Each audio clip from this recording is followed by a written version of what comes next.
All right. Good afternoon, everybody, and welcome to the Adams Brothers Podcast.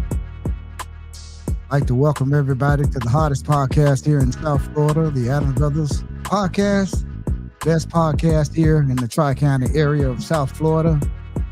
Thank you all for joining us on this beautiful, sunny South Florida day here in Deerfield Beach, Florida. Welcome, welcome, welcome. Okay, so we are now joined here with Mr. Jeremy, the Thin Man Finklin. He is going to be telling us all about his business that he got going on here with kickboxing, jiu-jitsu. And I had your bio here. Where did you send it here? I just saw it it's on the text. Okay, so let me read the bio here. I got a little lost here. Jeremy the Thin Man, the Thin Man, Thin man. Finklin is the founder of Thin Man Legacy, a cross athlete brand based in Deerfield Beach, Florida, known for his disciplined mindset and relentless pursuit of growth. Thin Man blends the world of kickboxing, boxing, and Brazilian Jiu-Jitsu into his training lifestyle. As a cross athlete and entrepreneur, he represents focus, consistency, and purpose, building a legacy that inspires others to stay driven, humble, and ready for any change. Man, that's impressive right there. We would like to welcome the Thin Man to the Adams Brothers Podcast here. So thank you very much. Hey, I'm glad to be here, Mr. Adam. Thank you for having me here. Yes. You're welcome. You're welcome, man. So we finally got you here, and Comments up. we're happy to have you here. So just kind of, I know I just read off your bio just now. Just go ahead and tell us, the viewers out there that's watching on Facebook, and then on YouTube. Tell them a little bit about Jeremy the Thin Man Finklin. Okay, well, like you said, my name is Jeremy Finklin, and I'm the Thin Man. I'm a cross athlete. I'm partnered by like 6 different companies, and I'm fully invested and fully branded around my name. Everything is branded, and everything is marketed around the Thin Man. Okay. Yes, And sir. as we were talking off air, for the viewers out there that's watching right now, tell everybody, how did you get the name Thin Man? Where did that come from? All right, I got the name Thin Man from my grandfather. You guys know my grandfather, Mr. David Cooper. He's a country boy. He's from South Carolina. So he always nicknaming every children that they have though. So one of my nicknames was the Thin Man. And he gave me that name since birth. He's been calling me that since little. Your grandfather was a really good Good man. man. Yes. We when we moved over across the street from your grandmother, Miss Hattie Bell Cooper, Yes, we sir. were like 14, 15, 16 years old back in Yeah. those days, and your grandmother and grandfather, and you didn't remember your great grandmother, Miss Mary. Yeah, That was Miss I, Cooper's. I I had a chance to see her a few years. Okay, all right. Yes, Well, sir. she was living there too at the time, and Yeah. they just embraced us and took us on under their arms, and then just Never let go. loved on us, man, and we never Yes. forget that. Man, I really miss your grandmother, your Long grandfather, conversations. and your great grandmother. Yes. Man, we knew Yeah. all of them, so we know you come from a good line of family members, the Cooper family. So I appreciate that as well. yeah, we're happy to have you here. So tell us about what kind of training do you do? Well, I'm a cross athlete. I started off doing boxing. I had a couple boxing matches, which was successful for me.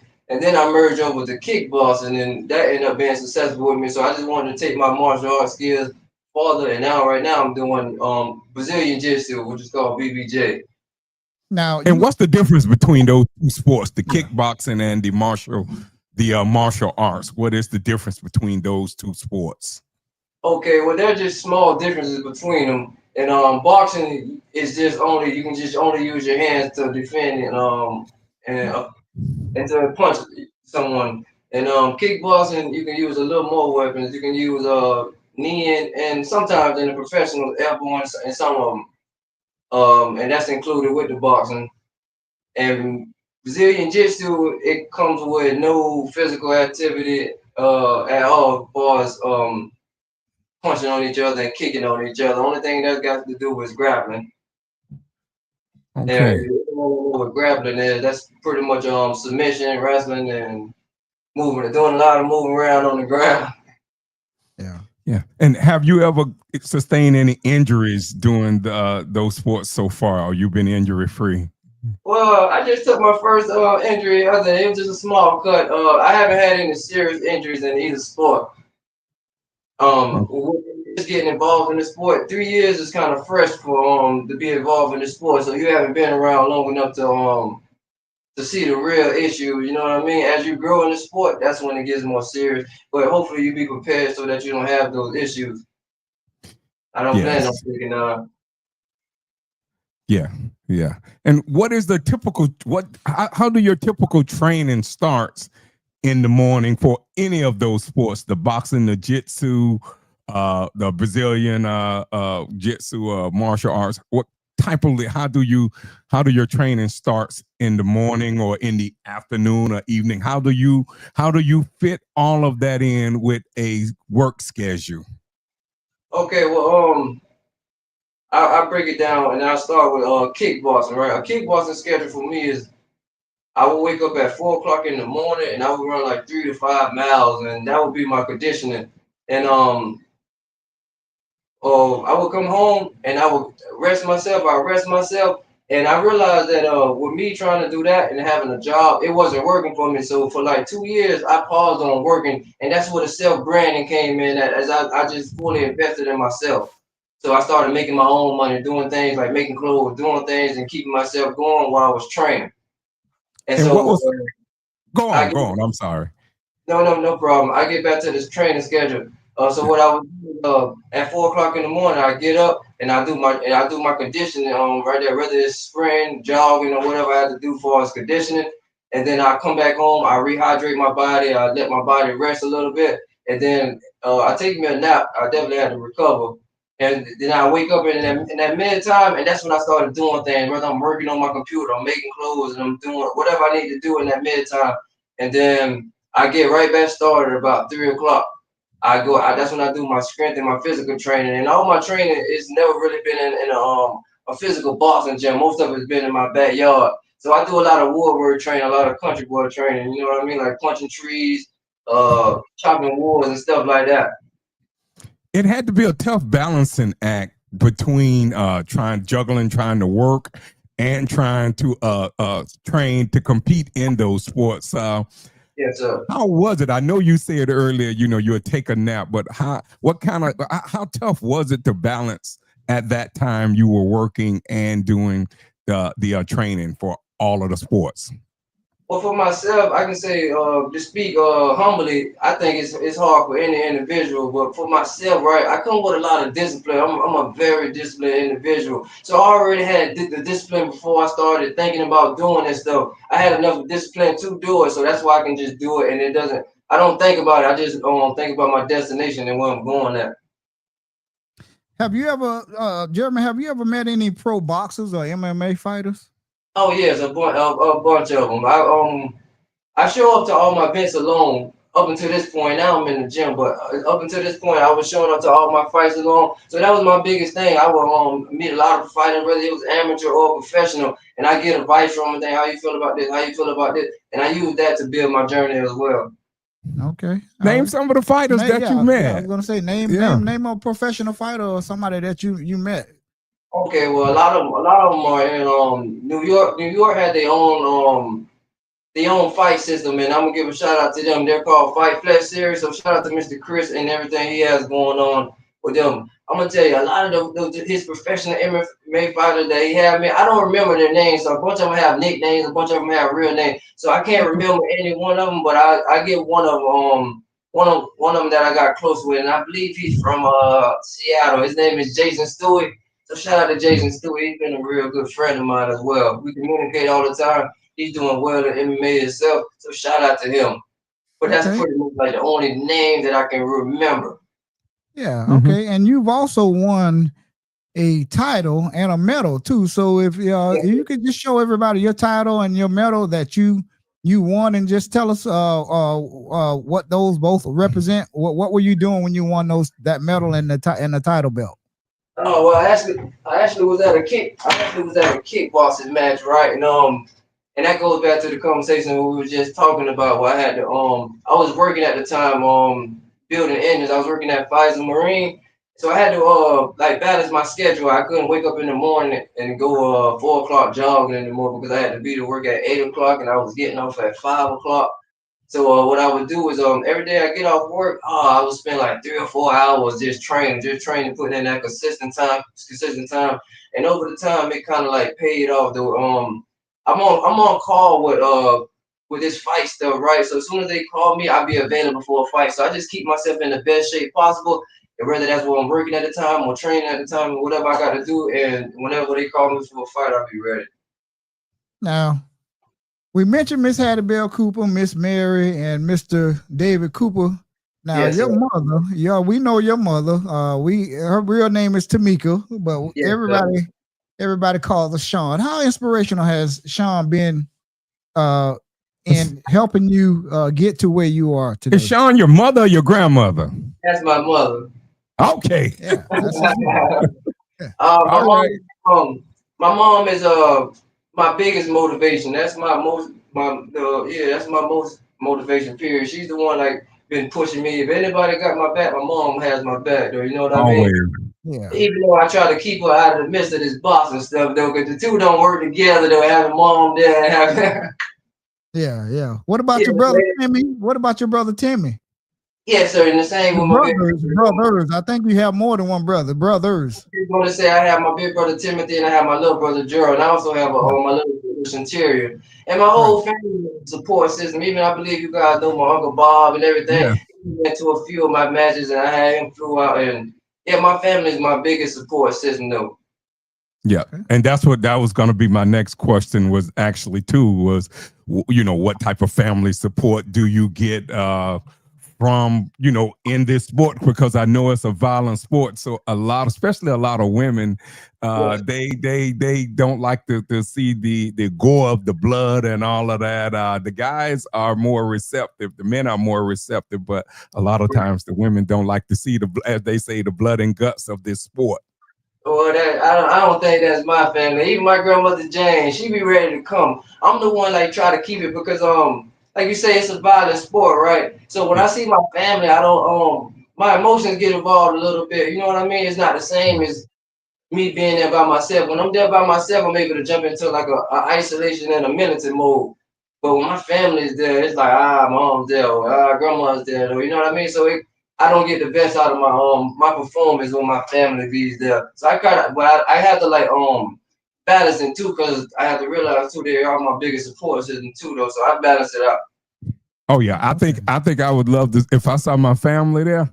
I think I'm gonna try to just go out of my way. I'm just Go a in my little bit mind, harder. go a little bit harder I say that I'm probably in an area that I have to grow in too, with me being a new in the sport. And plus, like I say, I do a lot of things on my own. I train on my own. I'm always in that war mode on my own. So when it's time for like someone else to be around, it's like it's just a little different from me. Mm-hmm. Yeah. Now, when you started kickboxing and doing your jiu-jitsu and all of that there, and Yes, sir. most people have homeboys and their friends and their dogs and all of this and that. When you started devoting more of your time towards your passion, which is kickboxing, etc., did you lose some of those friends? Did they back away from you?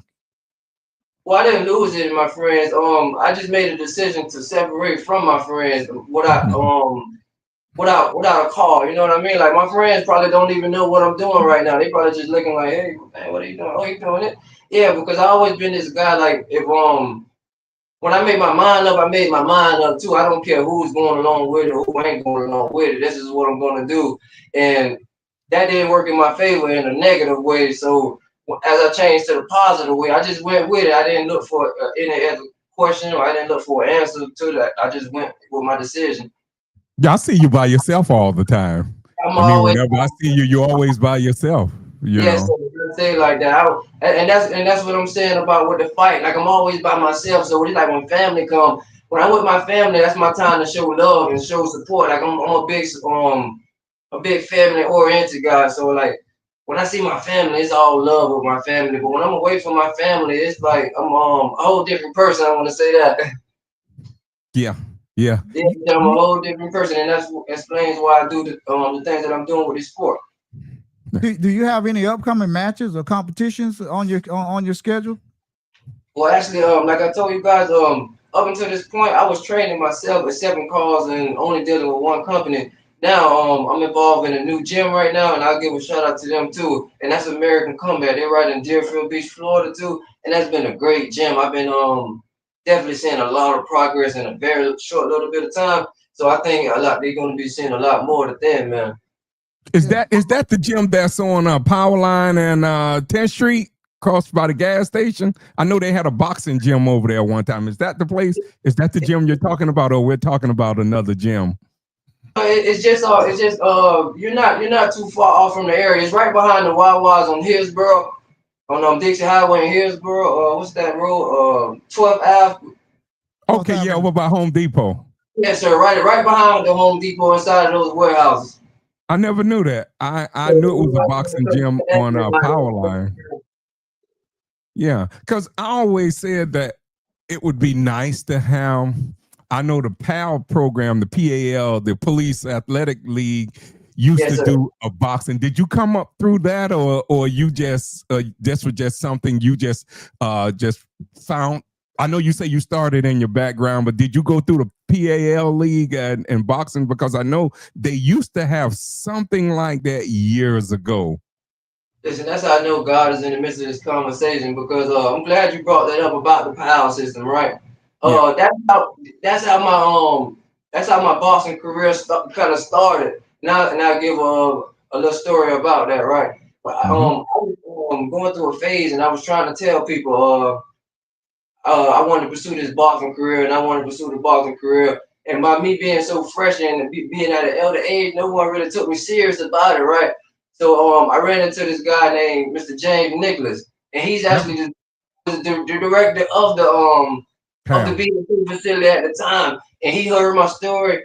Something in him believed in my story. So what he allowed me to do is he allowed me to train at the BSO facility. I volunteered my time. I helped train a lot of the young guys at the BSO facility, and I also built myself up there. So that was the gym that I was going to last year. I was just volunteering my time and training myself, building myself up, all thanks to Mr. James Nicholas. Oh, he did me a big favor. Yeah, yes, we know James real good. And also it was a guy back in the days that used to run it, was named Butch Santee. I don't know if you remember him. I don't know if he's still around. But Butch Santee, he was a BSO deputy. I think Butch still alive. I don't think Butch is deceased, but Butch used to do the PAL boxing back in I would say the 90s, early the 90s, throughout the 90s. And I know he was instrumental in all of that, but that's good that you were able to come up through James Nichols. We knew James, we know James, we knew his dad real good. Rest in peace, Mr. Nick. But yeah, James was definitely, and James is involved right now out with the Deerfield Packer Rattlers right now. Actually, he sits on the executive board. Yes. Oh, yes. Oh, I didn't even know that. Oh, yeah. He sits on the executive board. Him, my dad, Reverend Knowles, Mel Majors. Let me see who else there. Is it Tyrone? No. The executive board is James Nichols, Reverend Knowles, Mel Majors, my dad. Tony is the president. No. We talking about the executive board, and I can't remember. Tremaine Hall. Yeah. All of them sit on the executive board of the Packer.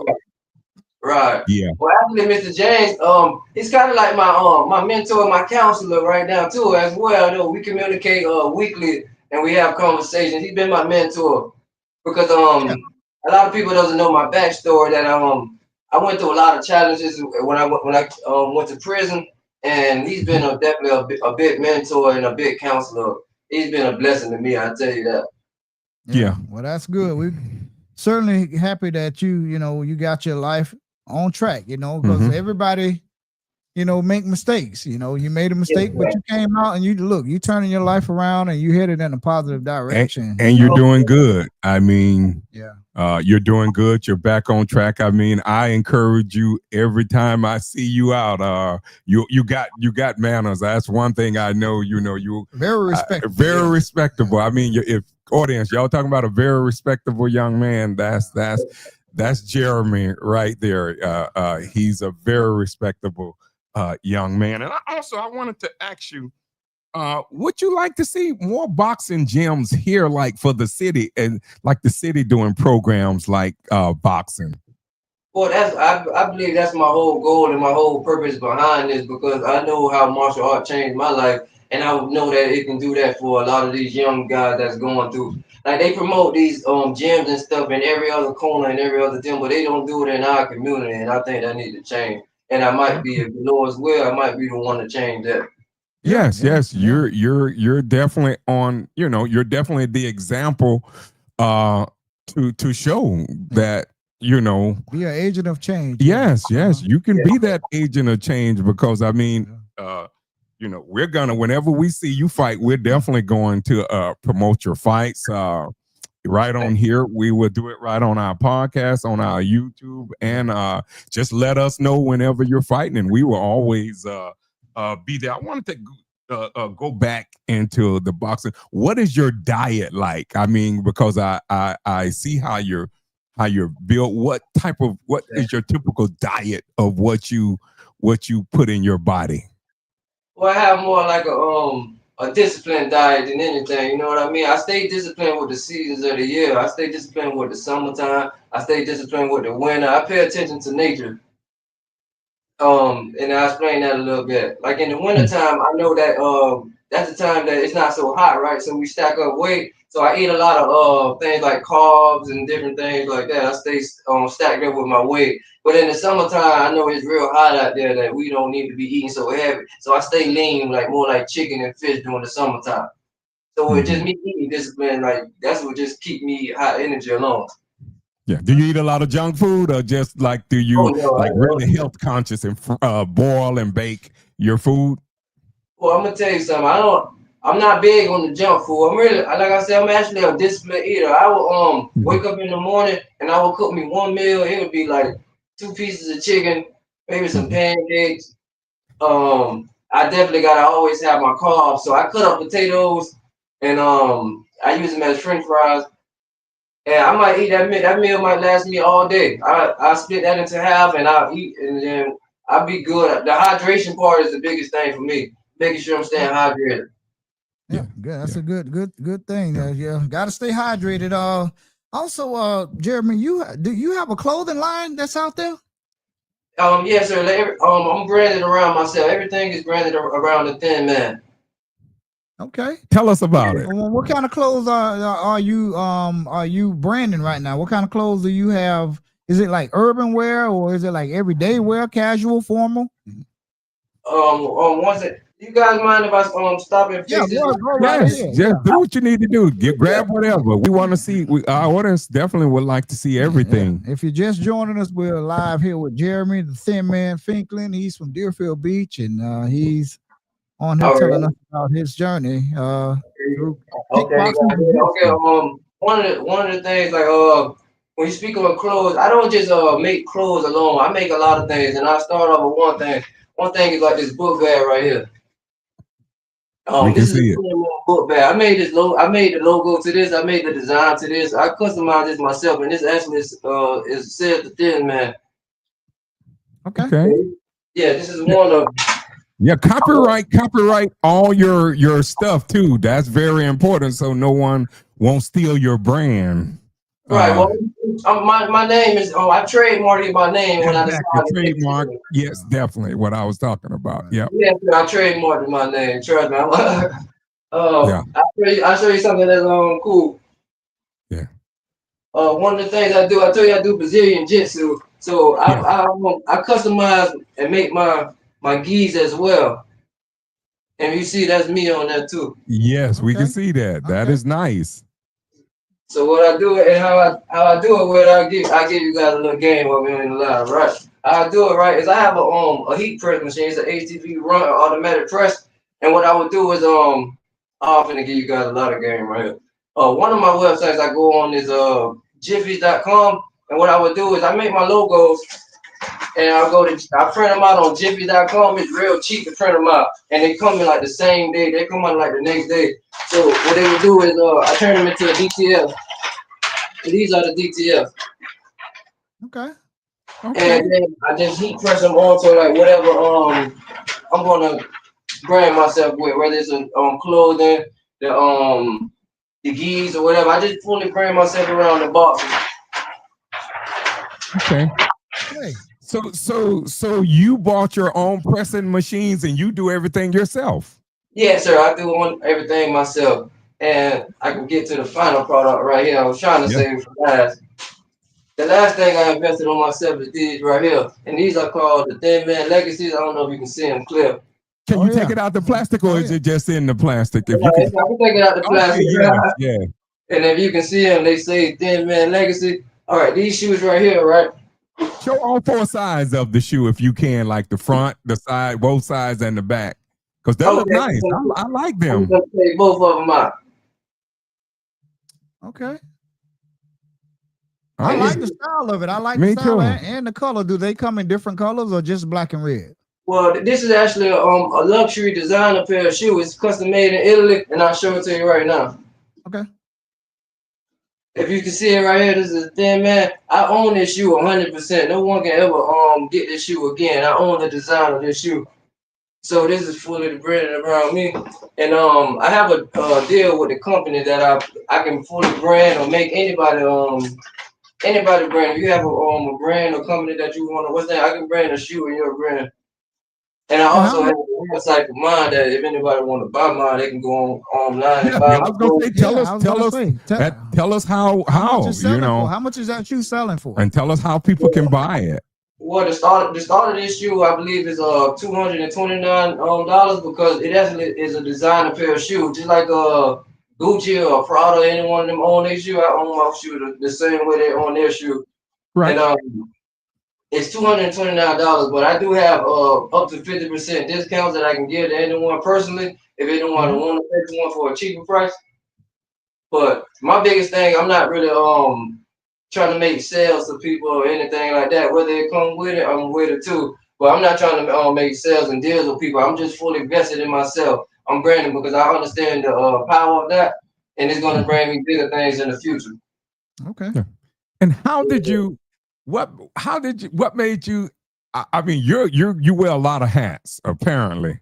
Yes, how did you get into just like also wanting to market your brand? What got you into that? It had to be something. I mean, you just wanted to be an entrepreneur, boxer entrepreneur. I mean, your list of accomplishments is tremendous. But what got you into that? Just wanting to market your own clothes and shoes and all of that. Well, I've been had the hustle side to my life too. Though I just had to turn that and put that into a positive way. And I'll give you guys a backstory on that. One day I was flying out to New York, and I was flying out. alone. I was on I think American Airlines or something like that. And as I landed in New York, and I would just sit back and I was just looking at how fast New York was moving. I was looking at how these guys was hustling. I was looking at how these guys were doing things. And that's what gave me the vision. I believe going to New York, seeing how those guys move, seeing how it was different from anything that people does down here. And that's why the things that I'm doing is different than the things that people are doing down here, because I had a vision. I had my vision from the New York style of hustle. Okay. And when like even us, if anybody know New York, they are some fashionable guys. Those guys are big on fashion.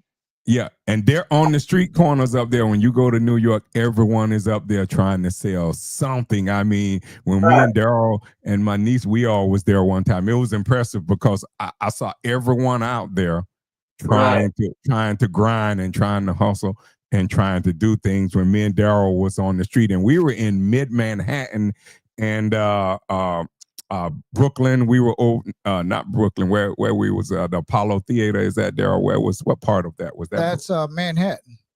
Yeah, We were over in that area, but we saw everyone out there selling something. I mean, they were out there, shoes, clothes. I mean, it was like you say, you see it and you go to getting visions like, hey, if they out here doing this, I can do this myself. So, right.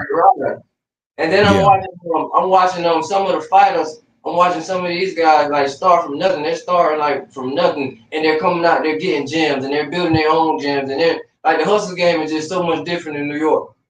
Yes, it is. Yes, it is. Yeah. All right. Well, anything else you like? I wanted to ask him some more because what he was telling us before. You're a big fan of Jack Dempsey. Tell us, how did that intertwine with you getting into the boxing aspect of what you do? Okay, well, speaking of the Jack Dempsey story, though, I'll give you a small story on that as well.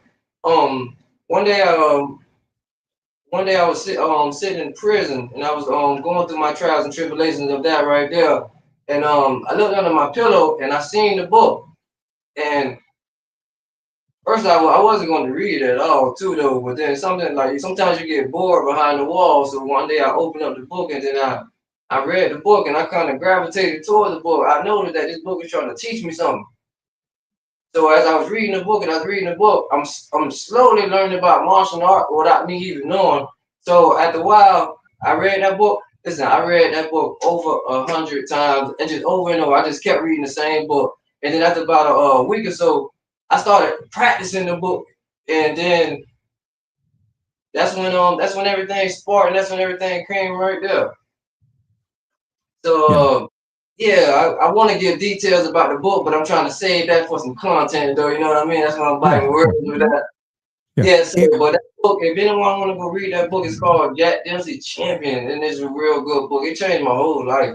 Like my whole time, like serving time and doing my time. That's all I was reading. I read that book every day. Mm-hmm. Give us some of your other boxing heroes that you would have liked to have met that's passed on and present. Yeah, so one of them would be I would say Jack Johnson, definitely for sure though. He's definitely a big motivation and inspiration. His style of fighting, I study his style, I mark his style. Before I was coming to story, and I didn't want to say it right now, but I'll give you guys a heads up with this too. The Sunday Listening story. I'm kind of writing that story out. If you guys pay attention to my life story and how he did his story, you will see that we have a similar story, and that's where I'm playing my story out. Oh yeah, Sonny Liston had one memorable fight with Muhammad Ali right here in Miami, and I believe 1964. I believe that was when that fight occurred. Yeah, I always been a huge fan of boxing. Growing up, we saw the best boxers in history. In our time, through the 70s and the 80s, and even 90s. Back then, we couldn't actually see the fights because they were pay-per-view. But back then, we had to listen to it on the radio. And different fights I remember throughout growing up, when Muhammad Ali fought George Foreman, I remember my uncle was listening to it on the radio. I remember when who was that? Jerry Cooney fought Larry Holmes, and that time we had started. It was closed circuit TV, they called it, and I remember my older brothers, rest in peace. We were all sitting in their room listening to Jerry Cooney and Larry Holmes in 1981 or 82, I believe it was, fighting, and we couldn't see it because, like I say, it was on closed circuit. So I just remember those memorable times just listening to it on the radio. And I can remember when Larry Holmes knocked out Jerry Cooney. I can remember the whole house erupting in just, I could just remember just everyone just erupting, man. And also when Muhammad Ali had knocked out George Foreman, I can remember my uncle right now to this day. He's been gone over almost 40 years, but I can remember him in there about to just go crazy with joy because he himself, my uncle, Casey Guy, and he was a prize fighter. He used to tell us he was a prize fighter himself back in his days when he was in Key West, Florida. Back, he used to tell us all about his prize fighting. So I have plenty of stories, and that's why I say I had always been a boxing fan, just from the Ali times to the Joe Frazier and Muhammad Ali. During those times were some of my favorite boxers at that time. I still think Joe Frazier does not get the credit that he deserved. He put a lot of whippings on Muhammad Ali. I can tell you that. Yes, he did. But he could never beat George Foreman. He could never beat him. Right. Yeah. George Foreman hard to walk through though. That's a hard punching brother. George Foreman knocked him out twice. I mean, that's a hard punching brother. Yeah. Who you for right now? I don't see nobody hit like that either, probably. Yeah. Name us a boxer today that your style is kind of similar to after right now, today in the sport of today. Well, in the boxing world, I can only say what people relate me to, you know what I mean? And from different coaches and stuff, like shout out to Mr. Lawrence Newton and different. I've been heard two of them. They say I have a style like Thomas Hearns with my tall and my long arms. Yeah, and some people say Sugar Ray with my speed and my quickness too. So whichever one works for me too. Yeah. Both great fighters. Thomas Hearns and I don't know if you ever watched that on YouTube, that fight between Hearns and Sugar Ray, man, that was a classic. And right him there. and Hearns and Hagler, Marvin Hagler, that was a classic too. I like Hagler too with his switch style. I like Hagler. Yeah. Hagler was a pound for pound fighter back in the days, and he just passed away some years ago. But he retired early. But he was coming up, I would say, as far as the middleweights and all of that, the fighters of that age, around that weight limit, I would say Sugar Ray and Marvin Hagler at that time were pound for pound were my favorite fighters during that time. I still love to watch them fight. And don't forget the money team, Money Mayweather. Mayweather today. He's a lightweight too, you know. Yeah. He's a genius, man. But he's more like in the new time. He's more moderate things that everybody's trying to follow and stuff like that. You know, I like to go back and get the old game, the things that people don't like to do. They don't like to go back and read and things. I like to go back and read, study the old fighters so that I can get their game and replay it into this time.